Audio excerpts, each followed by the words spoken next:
और क्या खबर है में शुरुआत बड़ी खबर से जयपुर से है, जहां धरने पर बैठे बीजेपी सांसद थाने के बाहर किरोड़ी लाल मीणा का धरना शुरू हो गया है। शहीदों के परिवार के समर्थन में है किरोड़ी लाल मीणा। कल भी वो धरना स्थल पर थे और इस वक्त ये बड़ी खबर मिल रही है कि वो एक बार फिर से धरने पर बैठ गए हैं। लेकिन इसके बाद इस बार ये जो प्रदर्शन है ये थाने के बाहर हो रहा है। पुलवामा शहीदों के परिवार की मांग है नौकरी और मुआवजा देने की। वीरांगनाओं के समर्थन में अब बीजेपी उतर आई है। आपको बता दें कि आज ही वहां से जो वीरांगनाएं हैं जो धरना दे रही थी उन्हें पुलिस ने हिरासत में लेकर हटा दिया था, जिसके बाद किरोड़ी लाल मीणा उनके समर्थन में और लगातार ये कहा जा रहा है कि उनकी आवाज दबाई जा रही है। साथ है सांसद किरोड़ी लाल मीणा, उनसे बात करते हैं। डॉक्टर साहब, लगातार 10 दिन से धरने पर चल रहे थे, आपका धरना चल रहा था और अचानक ये कार्रवाई की गई। आपको पता है कल हमारी संस्कृति में, राजस्थान की परंपरा में, शायद देश की संस्कृति में भी ये होगा कि मुंह में दूब का तांतु लेकर सामने वाले को प्रार्थना की जाती है, याचना की जाती है तो उनके दया का भाव आ जाता है। तो मुख्यमंत्री जी को कल मुंह में तांतु लेकर साष्टांग करके कह के आई थी कि आप हमसे मिल लो। उसके बजाय राजस्थान की पुलिस ने अचानक रात के 3 बजे सारे जो 10-20 कार्यकर्ता थे उनको उठाया, वीरांगनाओं को उठाया। कोई 1 दर्जन के करीबन कार्यकर्ता यहाँ पर हैं, वो तो मिल गए, लेकिन वीरांगनाओं को उठा के पहले महिला थाना गांधीनगर ले गए थे। उसके बाद उनको पता नहीं लग रहा वो कहाँ हैं और उनके साथ फिर वही दुर्व्यवहार किया जो 3 दिन से चल रहा है। डॉक्टर साहब, कहा यह जा रहा है कि जो वीरांगनाएं हैं उनको पुलिस जांच सूत्रों के अनुसार कहना है कि उनको उनके घर पहुंचा दिया गया। क्या ये बात सही है? जब तक कोई बात पुख्ता नहीं मिल जाती, क्योंकि उनके सारे मोबाइल इन्होंने ले लिए, स्विच ऑफ कर दिए, बात नहीं हो पा रही, पुलिस बात नहीं करने दे रही, तो कैसा कहा जा सकता है कि उनको घर पहुँचा दिया? क्योंकि ये कार्रवाई की नौबत क्यों आई? क्योंकि लगातार आप लोगों का 10 दिन से धरना चल रहा था। हमारा तो बिल्कुल शांतिपूर्ण लोकतांत्रिक तरीके से, गांधीवादी तरीके से आंदोलन था, सत्याग्रह था। अब इसको भी मुख्यमंत्री ये समझते हैं कोई महिलाएं टेररिस्ट हैं और उन्होंने गिरफ्तार कर लिया, तो वीरांगनाओं को इस ढंग से ह्यूमिलिएट करना, गिरफ्तार करना कोई दुर्भाग्यपूर्ण घटना है। आगे क्या रहने वाला है रुख? क्योंकि अब उन्होंने उनको हिरासत में ले लिया, समर्थक यहाँ हिरासत में है। सत्याग्रह जारी रहेगा, रुकने वाला नहीं है। किस तरह से लगातार, क्योंकि सत्याग्रह अब एक तरह से उन्होंने कार्रवाई की है पुलिस ने। पुलिस की कार्रवाई का तो हम प्रोटेस्ट नहीं करेंगे, लेकिन सत्याग्रह हमारा जारी रहेगा। अगर पुलिस ने एक हमारे अंदर कार्यकर्ता की वो रिब टूट गई, रिब, तो उसका मैंने ACP साहब को कहा है, थानेदार जी को कहा है, उसका मेडिकल कराएंगे। मेडिकल वैसे सारे का होता है तो पता लगेगा आखिर ये नौबत क्यों आई। तो पुलिस ने क्या यहाँ मारपीट भी की कार्यकर्ताओं? यहाँ तो नहीं की, वहाँ जब उठाए वहाँ हुई, यहाँ तो नहीं की। कार्यकर्ता यहाँ की मना कर रहे थे। तो राजस्थान से बड़ी खबर यही है कि पुलिस ने वीरांगनाओं को धरने से उठाया है और प्रदर्शनकारियों को लेकर पुलिस अपने साथ गई है।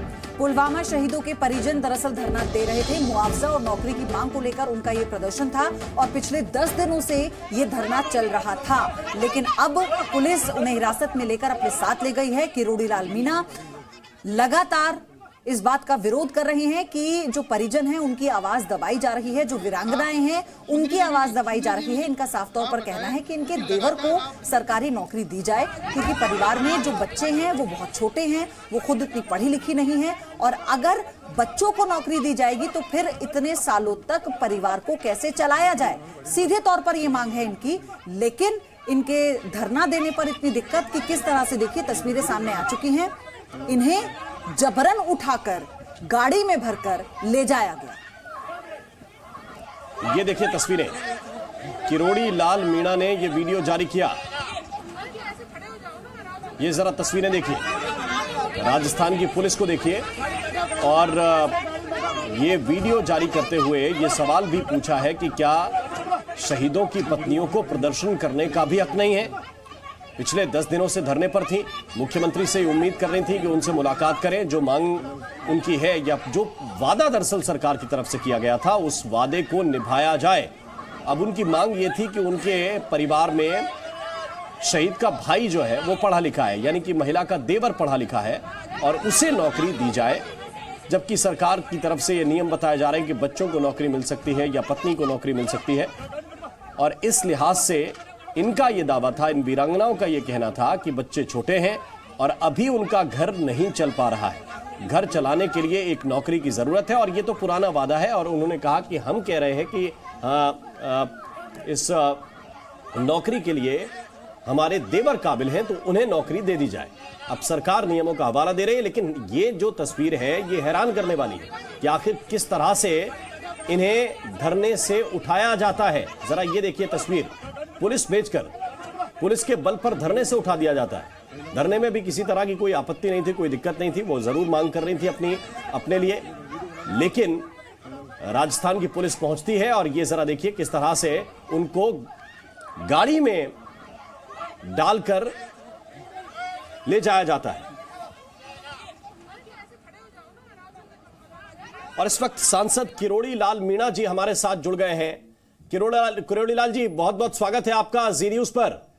और मेरा सवाल यह है कि ये जो सब कुछ हुआ, जिसका वीडियो भी आपने जारी किया, वीरांगनाओं को उठाकर पुलिस ले गई है, एक तो पहले तो आप ये बताइए कि आपकी सूचना में है कहां इनको रखा गया है? अभी उठाकर ले जाते जो तो ठीक है, लेकिन अपमानित करते हुए मुंह पे कपड़ा से ढक दिया, उठा के गाड़ी में फेंका जी, और उनके सारे मोबाइल उनके खुद के परिजनों के छीन लिए। मोबाइलों को पहले बताया गया था कि जयपुर के महिला थाने में, गांधीनगर में, लेकिन वहाँ भी नहीं है। महिलाएं और वीरांगनाएं कहाँ हैं कोई पता नहीं। 1 दर्जन के करीबन कार्यकर्ता हमारे यहाँ सेज थाने में हिरासत में है। मैं उनसे मिल लिया हूँ, 2-1 के चोटें हैं। इसका मतलब पुलिस ने मारपीट किए, भारी बल था। आपकी जानकारी में है कि हमारी संस्कृति में है कि जब कोई बात नहीं सुनी जाए तो मुंह में दूब लेकर हाथ जोड़ के सामने वाले को, राजा को याचना करो, प्रार्थना करो तो उसके दया आती है। दया का भाव नहीं आकर गहलोत साहब के उल्टा उन्होंने बर्बरता की है उनकी पुलिस ने। फिर वीरांगनाओं को चौथी बार अपमान किया है। ये देश की वीरांगनाओं को ऐसे अपमान करने वाले मुख्यमंत्री को नैतिकता के नाते इस्तीफा दे देना चाहिए। उस सीट पर रहने का और कोई अधिकार नहीं है उनको। सर, इस सवाल भी उठ रहा है यहाँ पर कि अगर पुलवामा हमले में शहीदों के परिवार वालों को धरने पर बैठना पड़ेगा तो फिर इससे बड़ी विडंबना और क्या हो सकती है। अब ऐसे में मैं आपसे ये जानना चाहती हूँ कि विपक्ष होने के नाते राजस्थान में आप लोगों की रणनीति क्या है, किस तरह से, क्योंकि आप समर्थन कर रहे हैं उनका, तो किस तरह से अब आप उनका साथ देंगे या फिर सरकार से क्या मांग आप करेंगे? देखो, ऐसा है मैम, आपको जानकारी में कि राजस्थान के मुख्यमंत्री बिना बात बेवजह आरोप लगा रहे कि भारतीय जनता पार्टी इनको बरगला रही है। ये देश की वीरांगनाएं, हर पार्टी का हर व्यक्ति इनके साथ रहता है, बरगला नहीं रहे। केवल वो मात्र मुख्यमंत्री से मिलना चाह के अपना दुखड़ा रोना चाहती है। और वो दुखड़ा जब अंत्येष्टि के समय ये गाँव में गए थे तो इनके बड़े बड़े मंत्री घोषणा करके आए थे। उन घोषणाओं को पूरा करने की मांग है। और परसों मुख्यमंत्री ने 2 मंत्री अपने भेजे थे, वो कह भी गए थे कि अपनी घोषणा मान ली गई। उसके आध घंटे बाद मुख्यमंत्री ने ट्वीट करके मना कर दिया। ऐसी बेशर्माई मैंने किसी मुख्यमंत्री की नहीं देखी होगी जी। लेकिन किरोड़ी लाल जी, एक सवाल जो लोग पूछ रहे हैं कि शहीदों की पत्नियों को इतना परेशान क्यों होना पड़ रहा है? अगर आप कह रहे हैं कि राज्य की सरकार जो है वो संवेदनहीन है और सुन नहीं रही है, क्या केंद्र में कोई गुंजाइश बन सकती है या वहां भी नियमों का आप लोग हवाला देंगे? नहीं, केंद्र में तो जितने सहायता पैकेज दी जाती है वो दे दी इनको। आप भले वीरांगनाओं से पूछ सकते हैं जी, लेकिन राज्य में देखो, किसी सड़क का, कॉलेज का, स्कूल का, चौराहे का नामकरण तो राज्य सरकार का मामला है ना। ये तो केंद्र नहीं करता।